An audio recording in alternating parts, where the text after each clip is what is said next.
I'd rather be optimistic and wrong than pessimistic and right. I think it matters whether someone has a good heart. If something's important enough, you should try, even if the probable outcome is failure. I think it is possible for ordinary people to choose to be extraordinary. I think we have a duty to maintain the light of consciousness to make sure it continues into the future. Life is too short for long-term grudges. If I'm not in love, if I'm not with a long-term companion, I cannot be happy. Man has the power to act as his own destroyer, and that is the way he has acted through most of his history. The value of beauty and inspiration is very much underrated, no question. But I want to be clear. I'm not trying to be anyone's savior. I'm just trying to think about the future and not be sad. I think you should always bear in mind that entropy is not on your side. I have actually not read any books on time management. When I was in college, I wanted to be involved in things that would change the world. I tend to approach things from a physics framework, and physics teaches you to reason from first principles rather than by analogy. I think it's very important to have a feedback loop where you're constantly thinking about what you've done and how you could be doing it better. I think that's the single best piece of advice. Constantly think about how you could be doing things better and questioning yourself. We are the first species capable of self-annihilation. Some people don't like change, but you need to embrace change if the alternative is disaster. I don't spend my time pontificating about high-concept things. I spend my time solving engineering and manufacturing problems. When something is important enough, you do it even if the odds are not in your favor. Patience is a virtue, and I'm learning patience. It's a tough lesson. If you're trying to create a company, it's like baking a cake. You have to have all the ingredients in the right proportion. I always invest my own money in the companies that I create. I don't believe in the whole thing of just using other people's money. I don't think that's right. I'm not going to ask other people to invest in something if I'm not prepared to do so myself. Brand is just a perception, and perception will match reality over time. Sometimes it will be ahead, other times it will be behind. But brand is simply a collective impression some have about a product. The problem is that at a lot of big companies, process becomes a substitute for thinking. You're encouraged to behave like a little gear in a complex machine. Frankly, it allows you to keep people who aren't that smart, who aren't that creative.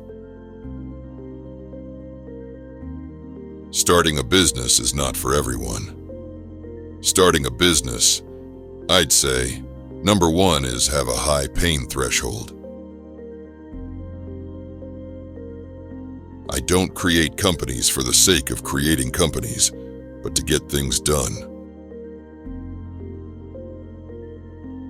The key to making things affordable is design and technology improvements, as well as scale. Rockets are cool. There's no getting around that. I would like to die on Mars, just not on impact. I think we are at the dawn of a new era in commercial space exploration. Self-driving cars are the natural extension of active safety, and obviously something we should do. We're already cyborgs. Your phone and your computer are extensions of you, but the interface is through finger movements or speech, which are very slow. I do think there should be some regulations on AI. Tesla is here to stay and keep fighting for the electric car revolution. If you don't have sustainable energy, you have unsustainable energy. The fundamental value of a company like Tesla is the degree to which it accelerates the advent of sustainable energy faster than it would otherwise occur. The factory is the machine that builds the machine. When Henry Ford made cheap, reliable cars, people said, "Nah, what's wrong with a horse?" That was a huge bet he made, and it worked. We can't have, willy-nilly proliferation of fake news. That's crazy. You can't have more types of fake news than real news. That's allowing public deception to go unchecked. That's crazy. I think there should be regulations on social media to the degree that it negatively affects the public good. If you go back a few hundred years, what we take for granted today would seem like magic. Being able to talk to people over long distances, to transmit images, flying, accessing vast amounts of data like an oracle. These are all things that would have been considered magic a few hundred years ago. There have to be reasons that you get up in the morning and you want to live. Why do you want to live? What's the point? What inspires you? What do you love about the future? If the future does not include being out there among the stars and being a multi-planet species, I find that incredibly depressing. Persistence is very important. You should not give up unless you are forced to give up. There's a silly notion that failure is not an option at NASA. Failure is an option here. If things are not failing, you are not innovating enough. The future of humanity is going to bifurcate in two directions. Either it's going to become multiplanetary, or it's going to remain confined to one planet, and eventually there's going to be an extinction event. I'm interested in things that change the world or that affect the future, and wondrous new technology where you see it and you're like, wow, how did that even happen? How is that possible?